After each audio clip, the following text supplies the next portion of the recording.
আসসালামু আলাইকুম viewers, price Bangladesh YouTube চ্যানেলের পক্ষ থেকে আপনাদেরকে সবাইকেই জানাই সুস্বাগতম। আজকের এই ভিডিওতে আমি টেকনো স্পার্ক গো 1 এর ফিচার, প্রাইস এবং এই ফোনটি সম্পর্কে আমার মতামত আপনাদেরকে জানিয়ে দেব, যার ফলে এই ফোনটি আপনাদের কেনা উচিত হবে কিনা সহজেই ক্লিয়ারলি বুঝতে পারবেন।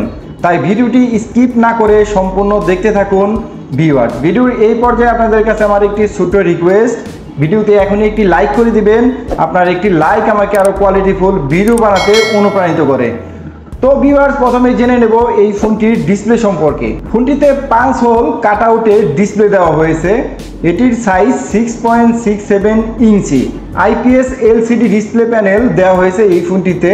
এই ফোনটির স্ক্রিন এইচডি প্লাস রেজলিউশনের এবং 120 হার্জ রিফ্রেশ রেট সাপোর্ট করে। এছাড়া ডাইনামিক পোর্ট ফিচারের মাধ্যমে নোটিফিকেশন, চার্জিং স্ট্যাটাস এবং অন্যান্য জরুরি তথ্য দেখা যাবে।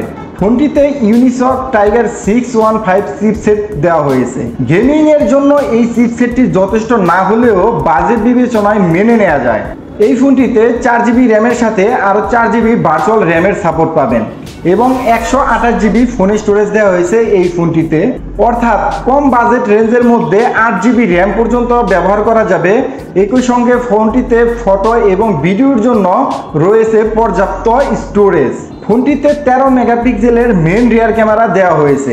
অন্যদিকে সেলফি এবং ভিডিও কলের জন্য ফোনটিতে 8 মেগাপিক্সেলের ফ্রন্ট ক্যামেরা দেওয়া হয়েছে। বাজেট বিবেচনায় ক্যামেরায় সন্তুষ্ট আমি।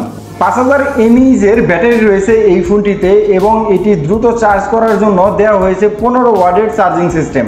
ফোনটি বাংলাদেশের বাজারে দুটি ভেরিয়েন্ট রয়েছে। একটি হচ্ছে 4GB র্যামের সাথে 64GB ফোন স্টোরেজ, যার দাম হচ্ছে 10,999 টাকা, এবং অন্যটি হচ্ছে 4GB র্যামের সাথে 128GB ফোন স্টোরেজ, যার দাম হচ্ছে 12,499 টাকা। তো ভিউয়ার্স, আপনারা যদি বাজেট বিবেচনায় এই ফোনটির ফিচার দেখেন, সেক্ষেত্রে যথেষ্ট পরিমাণে ফিচার রয়েছে এই ফোনটিতে। বিশেষ করে সাইড মাউন্টেন ফিঙ্গারপ্রিন্ট স্ক্যানার এবং IP54 রেটিং আমার কাছে খুবই ভালো লেগেছে এই ফোনটির। এবং ক্যামেরা সেকশনেও দেখা যায় অন্য ব্র্যান্ড লোয়ার বাজেটে তেমন ভালো কিছু করতে পারে না, বাট এই ফোনটির যে ক্যামেরা রয়েছে বাজেট বিবেচনায় অনেক ক্লিয়ার এবং শার্প। এবং ডিসপ্লের দিক থেকেও আপনারা 5 হোল পেয়ে যাচ্ছেন এই ফোনটির ডিসপ্লে এবং 120 হার্জ রিফ্রেশ রেট দেওয়া হয়েছে এই ফোনটিতে।